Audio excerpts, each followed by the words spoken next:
जननी जन्म सौख्यानां वर्धनी कुल संपदां पदवी पूर्व पुण्यानां लिख्यते जन्म पत्रिका गजाननं भूतगणादि सेविदं कवित्त जम्बो फलसार पक्षिदं उमासुदं शोक विनाश कारणं नमामि विघ्नेश्वर पादपङ्कजम् आदित्याय च सोमाय मंगलाय बुधाय च गुरु शुक्र शनिभ्यश्च राघवे केतवे நமஹ. உலகெங்கும் வாழக்கூடிய நெக்ஸ்ட் ஜென் நேயர்கள் அனைவருக்கும் வணக்கம். என்னுடைய ஆசீர்வாதங்கள். எல்லாரும் எப்படி இருக்கீங்க? நலமா இருப்பீங்கன்னு நம்புறேன். இன்றைய தினம் நாம் பார்க்கக்கூடியது ஆனி மாத ராசி பலன்கள். சூரிய பகவான் ஒரு ராசியிலிருந்து இன்னொரு ராசிக்கு செல்லக்கூடியது. அதாவது சித்திரை, வைகாசி, ஆனி, ஆடி, மேஷம், ரிஷபம், மிதுனம், கடகம். இப்ப மிதுன ராசிக்கு சூரியன் வரக்கூடியது அப்படின்னு சொல்லும் பொழுது ஆனி மாதம். ஸோ அந்த சூரியனை பேஸ் பண்ணி இப்போ இந்த ஆனி மாத ராசி பலன்கள்லாம் எப்படி இருக்கும், மற்ற கிரக அமைப்புகள்லாம் எப்படி இருக்கு. ஸோ இந்த ஆனி மாதத்துல 12 ராசிகளுக்கு என்னென்ன பிளஸ் என்னென்ன மைனஸ் எப்படி இருக்கும், என்ன பண்ணணும் அப்படிங்கிறத நம்ம பார்க்க போறோம். ஆனி மாதம் அப்படின்னு சொன்னாலே ஆனி திருமஞ்சனம், ஆனி மாதம் விசேஷமான மாதம். என்ன வீடு குடி போக மாட்டாங்க. ஆனி மாதம் பங்குனி மாதம்ல வீடு குடி போக மாட்டாங்க. சில இடங்களில் திருமணம் பண்ணுவாங்க, சில இடத்துல பண்ண மாட்டாங்க. விஷயம் தெரிந்தவங்களும் சில பேர் திருமணம் செய்ய மாட்டாங்க. ஆனி ஆடியெல்லாம் கிடையாது, ஆவணி மாதம் தான் அதோட. அப்படி இருக்கக்கூடிய காலகட்டத்தில் இந்த ஆனி மாத ராசி பலன்கள் யார் யாருக்கெல்லாம் நல்ல சிறப்பாக இருக்கு, யார் யாரெல்லாம் எச்சரிக்கையாக இருக்கணும் அது அப்படிங்கிறத நம்ம பார்க்க போகிறோம். ஏன்னா நம்ம வாழறது பார்த்தீங்கன்னா ஒரு கொடிய உலகத்தில் நம்ம வாழ்ந்துட்டு இருக்கோம். கொரோனாவை விட ஒரு கொடிய உலகத்தில் நம்ம வாழ்ந்துட்டு இருக்கோம். உண்டா இல்லையா அப்படிங்கிறது உங்க மனசாட்சிக்கு நல்லா தெரியும். இந்த கொடிய உலகத்துல ஒவ்வொருத்தரும் ஒவ்வொரு டைப், ஒவ்வொருத்தரும் ஒவ்வொரு விஷயம், ஒவ்வொருத்தரும் ஒவ்வொரு இது. இன்னைக்கு நல்லா பேசுவான், நாளைக்கு சரியா பேச மாட்டான், இன்னைக்கு பிரச்சனை பண்ணுவான், நாளைக்கு ஏதாவது ஒரு பிரச்சனை பண்ணுவான். இந்த உலகத்து சில பேருக்கெல்லாம் எப்படி தெரியுமா இருக்கும், எப்படா இந்த உலகத்தை விட்டு நம்ம எல்லா கடமைகள்லாம் முடிச்சுட்டு எப்படா போய் சேருவோம் அப்படிங்கிற அளவுக்கு வெறுத்து போயிருக்காங்க சில பேர்லாம். என்ன அந்த அளவுக்கு ஒரு கொடிய உலகத்துல நம்ம வாழ்ந்துட்டு இருக்கிறது தான் நிதர்சனமான உண்மை. இதுல தான் தெய்வங்களும் இருக்கு, இதுல தான் எல்லா நல்லது கெட்டதும் இருக்கு. இது எல்லாம் சமாளிச்சு போறவன் தான் மனிதன்.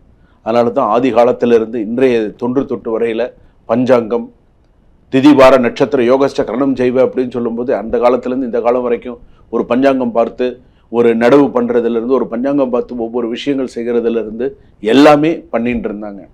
அப்ப இந்த தமிழ் மாத ஆணி மாத பலன்கள் அப்படின்னு சொல்லும்போது இந்த 12 ராசி, மேஷ ராசியிலிருந்து மீன ராசி வரைக்கும் எப்படி இருக்கும், என்னென்னலாம் செய்தால் நம்ம வாழ்க்கைக்கு சிறப்பு அப்படிங்கிறத நம்ம பார்க்க போறோம். என்னென்னலாம் பிளஸ் மைனஸ்ங்கிறத நம்ம பார்க்க போறோம். வாங்க வீடியோக்குள்ள போவோம், கடைசி வரைக்கும் ஸ்கிப் பண்ணாம பாருங்க. மிதுன ராசி நேயர்களே, வேலை செய்யற இடத்துல சில பேரோட உண்மையான முகம் தெரிய வரும். மிதுன ராசி அப்படின்னு சொல்லும்போது மிருகசீரிஷ நட்சத்திரம் மிதுன ராசி, புனர்பூச நட்சத்திரம் மிதுன ராசி, திருவாதிரை நட்சத்திரம் மிதுன ராசி. வேலை செய்யக்கூடிய இடத்துல சிலருடைய முகத்திரை கிழிய வரும்.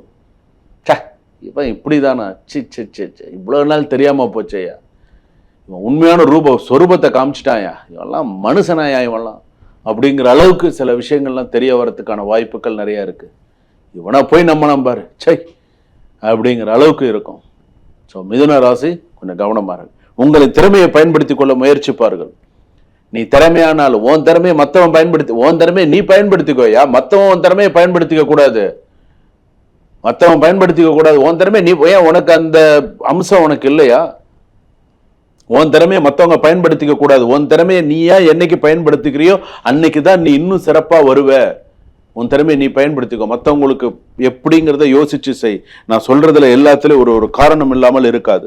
வேலை மற்றும் வேலை பற்றி சிந்திப்பவர்களுக்கு புதுசா வேலை கிடைக்கணுங்கிறவங்களுக்குலாம் ஜூலை மாசம் முதல் வாரத்துல அதற்குண்டான வாய்ப்புகள் சிறப்பா இருக்கும். ஸோ கவலைப்படாத, தைரியமா இரு. சிலருக்கு திடீரென்று துறை மாற்றம் அல்லது இடமாற்றம் வரலாம். ஒரு துறையிலிருந்து இன்னொரு துறைக்கு போறதுக்கான மாற்றம் நிஜத்துல உண்டு, கண்டிப்பா உண்டு. ஒரு துறையிலிருந்து இன்னொரு துறைக்கு நீ மாறுவ, அது உண்டு. இடமாற்றம் கண்டிப்பா உண்டு. மிதுன ராசி ஏதாவது நீ ஒரு இடம் மாறியே ஆகணும், இல்லைன்னா வெயிட்டிங் லிஸ்ட்ல தூக்கி போடுவாங்க. நீ இருந்துதான் ஆகணும், வேற வழி இல்லை. காரணம் உன் வாய் தான், வேற ஒன்றும் கிடையாது. கோச்சுக்காதீங்க, உங்க வாய் தான். வாய்னாலதான் பிரச்சனை. அது கொஞ்சம் நாவடக்கம்னு சொல்றாங்க இல்லையா, சில எந்த நேரத்துல பேசணுமோ அந்த நேரத்துல நீங்க பேசாம தேவையில்லாத நேரத்துல பேசும்போது இந்த பிரச்சனைகளை நீங்க சந்திக்கிறீங்க. ஸோ ஞாபகம் வச்சுக்கோங்க. ஒண்ணு. அடுத்ததாக வந்து பாத்தீங்கன்னா பழைய வாடிக்கையாளர்கள் மீண்டும் தொடர்பு கொள்வார்கள். ரொம்ப நாள் கான்டாக்ட்ல இல்லாத பர்சன், பிசினஸ்ல இருக்கீங்க, அவங்க திடீர்னு கான்டாக்ட் பண்ணி பேசுவாங்க. ஏதாவது புதிய கூட்டாளிகளை சேர்ப்பதற்கு பின்னணிகள் நல்ல சரியான சூழ்நிலைகள் வரும். ஆன்லைன் வியாபாரம் செய்பவர்களுக்கு நல்ல வளர்ச்சியை கொடுக்கக்கூடிய மாதமாக அமையும். வாக்குறுதி கொடுத்து பணம் வாங்குபவர்களுடன் எச்சரிக்கை. நான் சத்தியமா சொல்றேங்க, நான் இந்த ஒரு மாசத்துலலாம் நான் அந்த பணத்தை திருப்பி கொடுத்துட்றேங்க. ஐயா உன் வேணையே வேணாம், கையெடுத்து வேணையே வேணாம். தயவு செய்து நீ இன்னைக்கு எத்தனையோ பேர் லட்சக்கணக்கில் கோடிக்கணக்கில் எல்லாம் பணத்தை கொடுத்து இன்னைக்கு வந்து பார்த்தீங்கன்னா அப்படியே வெயிட் பண்ணிட்டு இருக்காங்க. கொஞ்சமாவது நமக்கு கிடைக்குமா, இப்படி ஏமாத்துறானே நம்மள அப்படின்னு. முடியாதுன்னு சொல்லிட்டு நீ என்ன பண்ணுவ சொல்லு? என்கிட்ட இல்லைங்க, முடியாதுங்க அப்படின்னு என்ன பண்ணுவீங்க சொல்லுங்க? எல்லாம் வாங்கும்போது எல்லாம் சந்தோஷமா தான் இருக்கும். ஆனா அதை திருப்பி கொடுக்கும்போது தான் அது சிலர் மட்டுமே தான் அது ஜனுன்னா திருப்பி கொடுக்குறவங்களாம் சிலர் மட்டுமே தான், எல்லாரும் கிடையாது. ஸோ அதுக்கு தகுந்த மாதிரி யாருக்கு கொடுக்கணும், என்ன செய்யணுங்கிறத இதெல்லாம் ஒரு எச்சரிக்கை பதிவு. அதனால இதெல்லாம் யாருக்கு கொடுக்கணும் கொடுக்கக்கூடாதுங்கிறத இந்த மிதுன ராசி பார்த்து செய்யுங்க. அதே போல பண வரவு நன்றாக இருக்கும். பணம் கையில் ஓரளவுக்கு சிக்கனமா சேர்த்து வச்சு செலவு பண்ணுங்க. தேவையற்ற ஆடம்பர செலவுகள் அதிகரிக்கலாம், அது மாதிரிலாம் பண்ணாதீங்க. அதிகரிக்கக்கூடிய வாய்ப்பு உண்டு, நீங்க அதிகரிக்காம பார்த்துக்கோங்க. ஜூன் இறுதியில் ஒரு பெரிய செலவு வரலாம். ஜூன் மாசம் இறுதியில வந்து பாத்தீங்கன்னா ஆணி மாசம் நடக்கிறது இல்லையா, ஜூன் கடைசியில ஒரு பெரிய செலவு வரத்துக்கான வாய்ப்பும் இருக்கு. சிந்திச்சு காசு செலவு பண்ணுங்க, சிறப்பா இருக்கும். ஒண்ணு, குடும்பத்தில் முக்கிய முடிவு எடுக்கப்படும். இந்த ஆணி மாசத்துல குடும்பத்தில் முக்கிய முடிவு எடுக்கிறதுக்கான வாய்ப்புகள் உண்டு.